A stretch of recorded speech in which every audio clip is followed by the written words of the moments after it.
The story begins with our main character, Akira, who's watching a zombie movie while working and eating ramen, when he realizes it's very late and he has to go to work. He quickly falls asleep. Akira started working at his office 3 years ago and was super energetic on his first day. He also developed a crush on a colleague named Otori. On his first day, there was a welcome party that went late into the night. Akira was surprised to see everyone heading back to the office after the party, which led to him having to work all night. It took him 2 days before he could finally go home. Tired, he immediately went to sleep and woke up to his alarm, ready to go to work. A year passed by quickly, and Akira was pushing himself too hard at work. Despite the stress, he felt better after talking to Otori. However, he was shocked and upset when he found out that Otori was involved with the CEO. Akira's health got worse and he felt like a walking zombie. He even started thinking about ending his own life to avoid going to work the next day. In the present, while watching TV and eating ramen, Akira passes out. Before falling asleep, he wishes he never had to wake up again. However, when he woke up the next morning, his routine led him to the office as usual. Outside his door, he notices a notice reminding him to pay for his bike's parking space. As he went to take care of this, he stumbled upon a horrifying scene, a zombie feasting on a woman. Panic set in as he tried to escape, only to encounter more zombies. Akira ran for his life, his thoughts still consumed by the worry of being late for work. As he fled, he ended up on the rooftop, pursued by the relentless zombies. It was then that a realization struck him like lightning. He wouldn't have to worry about work anymore because of the zombie apocalypse. With newfound freedom, he removed his employee card and felt a surge of relief. He continued to evade the pursuing zombies until he found a safe hiding place. As he rested, his thoughts turned to Otori, and he decided he needed to confess his feelings to her. Determined, he set off for her place only to encounter a shocking sight. The CEO had also succumbed to zombification. Akira steeled himself for a battle and ultimately dispatched the CEO by throwing himself out of a window. However, the grim surprises weren't over. He discovered Otori, now a half-naked zombie. After confessing his feelings to her, he fled in horror. In the evening, we find Akira sitting outside a convenience store, drowning his sorrows in a drink. It was here that he made a decision. He would buy a notebook and a pen to list 100 things he wanted to do before succumbing to the same fate as the zombies. The next morning, Akira woke up from a bad dream about going back to work, so he decided to have some real fun during his time off. First, he cleaned his entire apartment, did his laundry, and washed the dishes. After that, he grabbed a can of beer he couldn't enjoy while working, and it made him feel really good. While watching the news, Akira realized that things were getting pretty bad in the outside world, and he didn't know what would happen next. But for that day, all he wanted was more beer. Unfortunately, he ran out of it. Akira then decided to go to a nearby store to buy some. As he was leaving his apartment, he bumped into a couple and asked if they needed anything from the store. They asked him to grab some toilet paper for them, so Akira hopped on his bike and made his way to the store. Inside the store, he noticed a girl named Shizuka. When he tried to strike up a conversation, she ignored him. Unbeknownst to Akira, Shizuka had set up a camera outside the store and was watching her phone for anyone approaching. Shizuka spotted a truck heading straight for the store, and at that moment a bunch of zombies shuffled in. As the zombies closed in, Akira tried to shield Shizuka, but then Shizuka surprised him by grabbing him and tossing him onto the truck's back. The truck plowed through the zombies, taking them out. Once the coast was clear, Shizuka made a hasty exit on Akira's bike, leaving him baffled. Akira eventually found a scooter and rode it back home. Upon his arrival, he noticed that the couple's home had already been overrun by zombies. That night, Akira started jotting down a list of things he wanted to do before joining the ranks of the zombies. The next morning, we see Shizuka in the midst of a workout while watching the news. She tried to get in touch with the main office in Los Angeles, but couldn't reach them. Observing the different types of zombies, she decided to take a note of the strategies needed to deal with them. Thinking back to her earlier encounter with Akira, she couldn't help but wonder how he had managed to survive when his priorities seemed so unconventional. Yet she admired his bravery as he tried to protect her from the zombies. She also found it amusing how a simple can of beer could bring anyone so much happiness in such dire circumstances.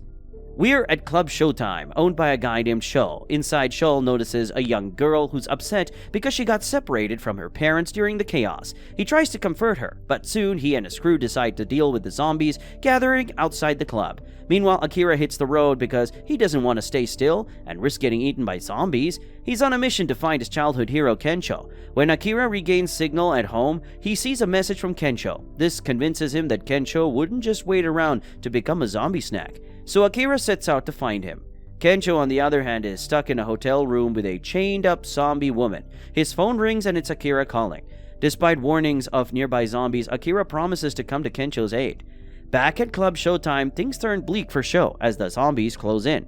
But just as they're about to attack, a siren goes off, distracting all the zombies.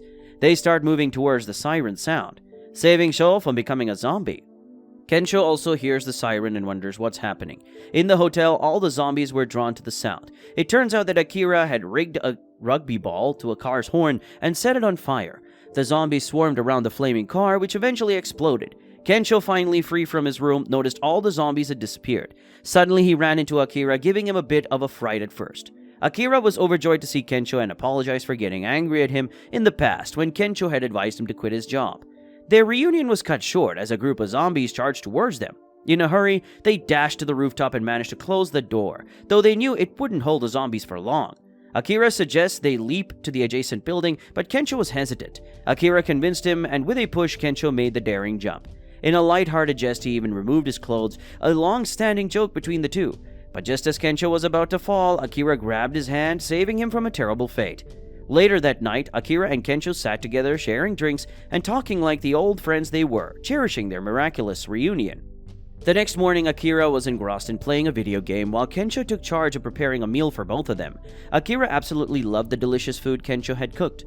After the meal, Kencho took a look at Akira's bucket list and decided to add his own wishes to that. He expressed his gratitude to Akira for rescuing him from the zombies earlier and told him that he wanted to join him on his journey no matter where it led. Akira agreed and suggested they head to Ikebukuro because he wanted to see a super big TV screen there.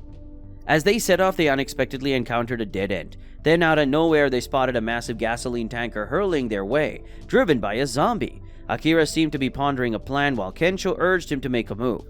Akira, against Kencho's initial doubts, began to approach the oncoming gasoline tanker. Kencho managed to skillfully avoid colliding with the tanker by using a nearby car as a makeshift bridge. Meanwhile, the tanker met a fiery end, exploding on impact. Akira and Kencho quickly sought refuge inside the train station to shield themselves from the explosion's aftermath. Inside the station, they encounter a horde of zombies swarming to the underground tunnels. Akira instructed Kencho to enter a nearby store they had spotted. They successfully made their way inside and closed the shutter, leaving the pursuing zombies behind. Inside the store, they found 3 women and a man who had also sought refuge from the zombie threat.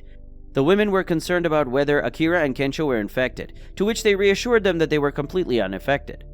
Afterwards, the group decided to enjoy some snacks and get to know each other better. The women introduced themselves as Reika, Makia, and Yukari, revealing that the 3 of them were flight attendants. Akira and Kencho were excited about the prospect of spending time with flight attendants. Akira took the opportunity to strike up a conversation with Maki, trying his luck. On the other hand, things seemed to be going smoothly between Kencho and Maki. Akira, feeling brave or maybe a bit reckless, downed an entire bottle of tequila, which brought a smile to Reika's face. On the other hand, Kencho wanted to keep the good vibes going and lighten the mood with a humorous naked joke that amused everyone. Shortly after, Akira had to make a hasty retreat to the bathroom as the tequila didn't agree with him, and Yukari kindly offered her support and comfort. Meanwhile, the man who had been with their group suddenly turned into a zombie and launched an attack on Reika. Meanwhile, Kencho, who had been spending time with Maki in a more private setting, heard Reika's screams and became concerned about what was happening. He rushed downstairs to check on Reika and discovered that she had transformed into a zombie. Without hesitation, he had to defend himself and Maki as Reika lunged at them. Back upstairs, Akira and Yukari were deep in conversation about the challenges they faced in their respective lives. Suddenly, the zombified man reappeared, launching an attack on Yukari. Akira came to her rescue, forcibly pushing the assailant down the stairs. Tragically, it became apparent that the zombified man had bitten Yukari before being thrown down the stairs. She hugged Akira before their paths had to diverge. Akira rushed to find Kencho, who had located a large TV. Together, they successfully escaped to their motorcycle, leaving behind the chaos of the unfortunate events they witnessed. We step into Akira's childhood memories, where he's been seen bravely confronting 2 grown men who were bothering his friend's dog. He dubbed himself a justice superhero, calling himself Akiraiger. Back in the present, Akira woke up from a dream about his childhood memory. Later, Kencho delivered some grim news. He informed Akira that there wasn't a single safe spot left in the entire country. It was overrun by zombies. However, he also mentioned that some forces had managed to isolate people in Hokkaido, and villagers in the mountains had sealed off access tunnels to protect themselves. Upon hearing this, Akira felt a glimmer of hope, thinking his family in Gunma might be safe. After having a meal, Kencho decided to change his appearance by dyeing his hair blonde, as he aspired to become a stand-up comedian in the future. Akira then shared his desire to become a superhero to fight against zombies. Kencho found this wish to be rather impractical and somewhat absurd. Akira shared his plan with Kencho, explaining that he had a solid idea to fulfill his superhero wish. Together they headed to Shingawa Aqua World, although it was in pretty rough shape. Inside, Akira stumbled upon a unique diving suit that could help him transform into a superhero. Meanwhile, a group of bus passengers found themselves under attack by a zombie. Thankfully, one young girl managed to escape their clutches. Just as the zombies closed in on her, Akira, now clad in his special diving suit, swooped in to rescue her. This unique suit was typically used for cleaning shark tanks, offering protection against shark bites. Akira, acting as a hero, led the group of survivors, including a girl named Shizuka, to seek shelter within the aquarium. However, when Akira tried to strike up a conversation with Shizuka, she ended up insulting him and making fun of the costume he was wearing in his quest to become a hero. Kencho stepped up to defend Akira, but Shizuka showed no signs of backing down from their argument. Suddenly, their group faced a terrifying threat. A zombie shark attacked them. Kencho urged everyone to flee, and as they sprinted away, they encountered more zombies. Desperate for safety, they made a beeline for the emergency exit.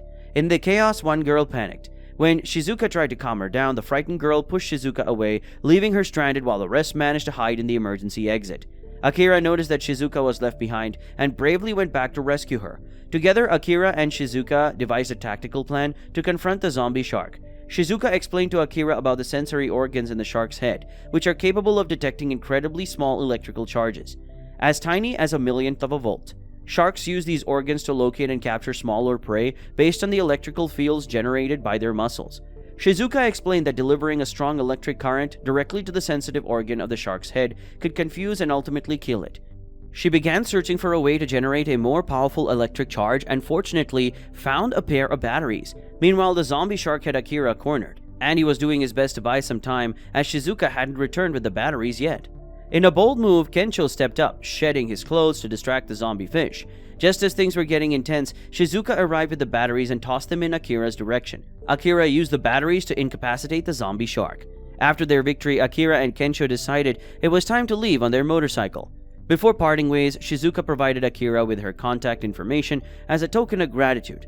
What do you think of the story, guys? Let's talk about it in the comments section below. As always, a like, subscribe, and comment will be much appreciated. Well then, with that said, we'll see you guys in our next recap, and make sure you give us a heads up if you want us to do part 2.